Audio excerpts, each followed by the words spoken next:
सुशांत सिंह राजपूत अगर पुरुष आयोग होता तो शायद वो अपने दिल की बात पुरुष आयोग के समक्ष कह सकता और शायद वो सुसाइड नहीं करता। उन्होंने बोला लड़की है भैया, कुछ भी करेंगे वो तेरे खिलाफ केस कर देगी, तू बुरा मर जाएगा। पुरुषों के लिए न्याय मांगने आए आप, तो एक सुशांत के लिए हम लाखों सुशांत जो यहाँ पे रोज मर रहे, हजारों सुशांत रोज मर रहे। इस देश में 90,000 से ज्यादा पुरुष हर साल आत्महत्या कर रहे हैं, हम उनकी लड़ाई लड़ रहे हैं। आप तो 100 दिन से सिर्फ एक सुशांत को लेकर लड़ रहे हो, हमारी लड़ाई बहुत बड़ी है। का संरक्षण करते हैं। डोमेस्टिक वायलेंस एक्ट देख लो, 498 देख लो, डावरी प्रोविजन एक्ट देख लो, ये सारे जो झूठे केस लगाती है महिला, जब अपने आशिक के साथ में रंगे हाथ पकड़ी जाती है तो वो ये सारे कानून लगा देती है और पुरुष और उसके पूरे परिवार को जेल भेज देती है। ये महिला आयोग एक बहुत बड़ा पुरुष को दबाने का, उनको अपना गुलाम बनाने का षड्यंत्र है। अगर षड्यंत्र नहीं होता तो महिला आयोग इस बात को तो देखती कम से कम। जैसे महिला आयोग है वैसे पुरुष आयोग भी होना चाहिए। जैसे महिलाएं एक टाइम पे पीड़ित थी, वैसे इस टाइम पे पुरुष भी पीड़ित है। न तो व्यापार के घाटे में आत्महत्या होती है, न ही खेती में आत्महत्या होती है, सिर्फ आत्महत्या होती है तो स्त्री के एक्स्ट्रा मैरिटल अफेयर से। देखिए, पुरुष आयोग समन्वय समिति के नेतृत्व में हम लोग हिंदुस्तान की सरजमी से 40-50 अलग अलग एनजीओ के बहुत सारे लोग आए हुए हैं। ये हिंदुस्तान की बहुत बड़ी विडंबना है कि यहाँ एक पक्षीय जेंडर बायस, लैंगिक पूर्वाग्रह से ग्रसित सारे कानून हैं। महिलाओं के पक्ष में करीब 60 से लेकर के 65 कानून हैं, लेकिन पुरुष के पक्ष में एक भी कानून नहीं है। तथाकथित महिला स्वतंत्रता सशक्तिकरण के नाम पर महिला को संस्कारहीन बनाया जा रहा है, उसे लंपट बनाया जा रहा है, किसी हद तक उसे व्यभिचारी बनाया जा रहा है। हिंदुस्तान का एक भी कानून संस्कारवान महिला के पक्ष में नहीं है, संरक्षण करते हैं।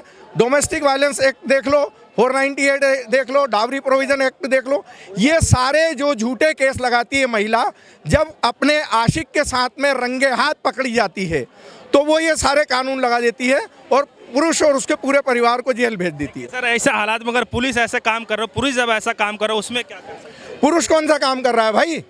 ये भ्रम फैलाया हुआ पूरे देश में, कोई दहेज नहीं होता। आज की तारीख में 65 कानून महिलाओं के पक्ष में है तो मर्दों की तो औकात ही नहीं बची है। उसके पास सिर्फ डिफेंसिव डिवाइसेस है, ऑफेंसिव एक भी कानून नहीं है।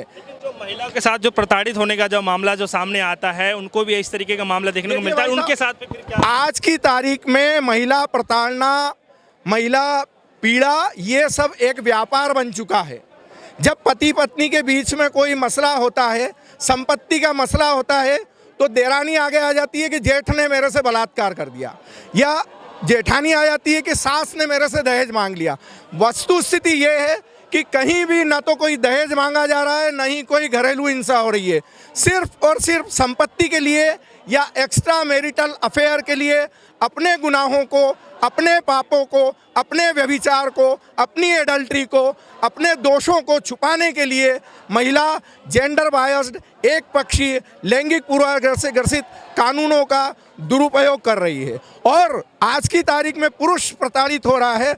मैं आपको बताना चाहूँगा कि पुरुषों की अवसादग्रस्त होकर के आत्महत्या करने की दर, मैं एनसीआरबी का आंकड़ा बता रहा हूँ, सरकारी आंकड़ा, महिलाओं के तथाकथित दहेज या अन्य प्रताड़नाओं से प्रताड़ित होकर के आत्महत्या करने की दर से 4 गुना अधिक है। 4 गुना अधिक मर रहे हैं पुरुष, लेकिन कहीं कोई सुनवाई नहीं होती। पति पत्नी के बीच में जब डिस्प्यूट पैदा होता है, थाने पर पति जाता है अपनी माँ को लेके कि मेरी बूढ़ी माँ के साथ में ये महिला मारपीट कर रही है, पुलिस उसको धौंस देकर बोलती है बुढ़िया यहाँ से चली जा, तेरी बहू आ जाएगी तो पूरे खानदान को जेल में पटक देंगी। क्या यही हमारे आर्टिकल 14 का है?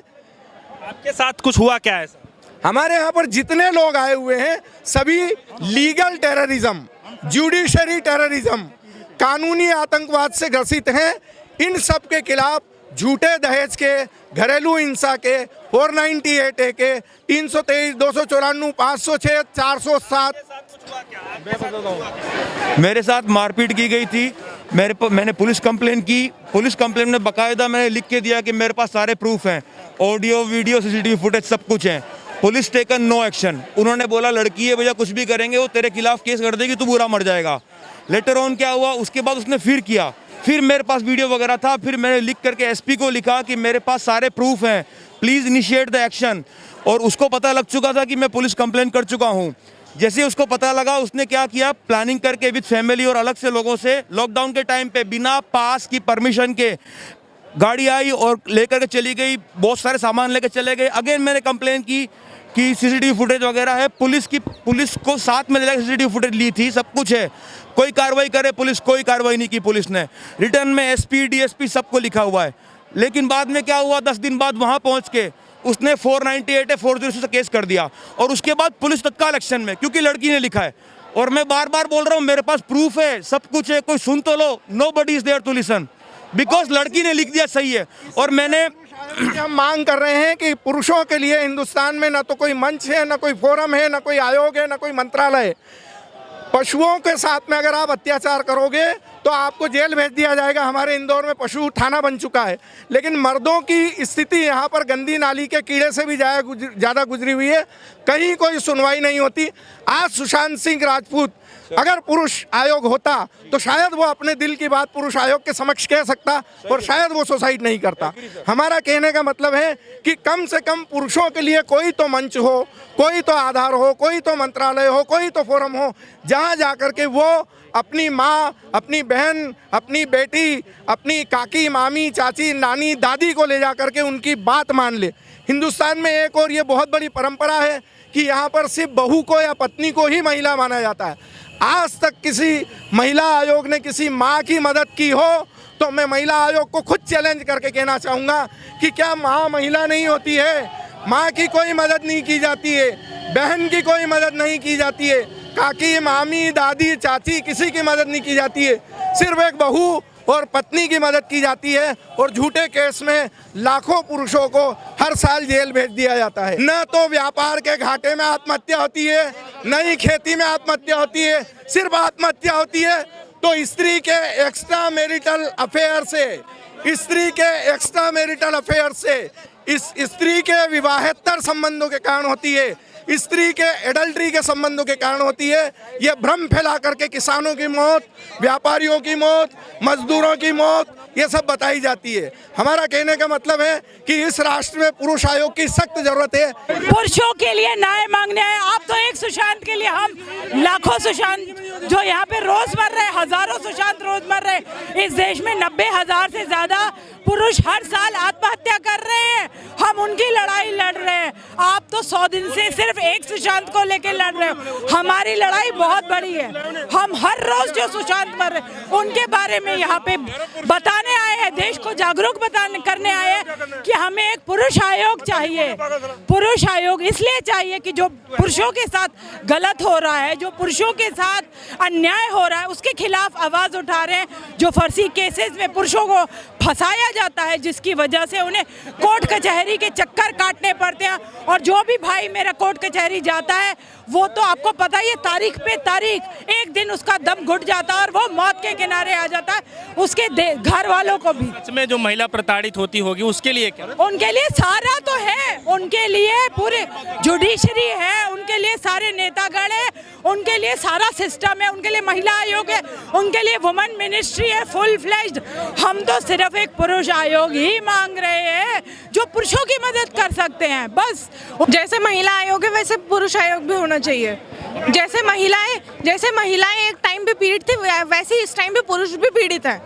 एक गरीब माँ बड़ी मुश्किल से मजदूरी बच्चे का पालती है, बेटा का शादी करती है, कर्ज लेके शादी करती है, वो उनको नहीं दिखता है। बाप अगर 10 रुपए भी कर्ज ले रखा है, उनको दिखता है जो कर्ज लेके बेटी की शादी किया है, और पूरा परिवार तहस नहस कर दे जाता है। एक षड्यंत्र है ये महिला आयोग, एक बहुत बड़ा पुरुष का दबाने का, उनको अपना गुलाम बनाने का षड्यंत्र है। अगर षड्यंत्र नहीं होता तो महिला आयोग इस बात को भी तो देखती कम से कम। आपके साथ कुछ हुआ? हाँ, मेरे साथ भी हुआ है, मेरे पूरा परिवार फंसाया गया है और वार्निंग देके फंसाया गया है कि मैं सबको फंसा दूंगी, और उसके लिए मैंने महिला आयोग में कंप्लेन भी किया, मेरा कोई सुनवाई नहीं हुआ। वो महिला आयोग में पड़ा हुआ है, मैं अपने माँ की तरफ से पड़ा हुआ है। उसने जब कंप्लेन किया मुझे नोटिस आ गया, मुझे कोर्ट जाना पड़ा, और वहाँ तक कि पुलिस वाला खुद कहता है मैं जानता हूँ कि तुम निर्दोष हो, लेकिन कानून तुम्हारे पक्ष में क्या करूँ। जज कहता है कि तुम निर्दोष हो, लेकिन तुम्हारे पक्ष में कानून है, मैं क्या करूँ, कौन सी धारा में दूँ।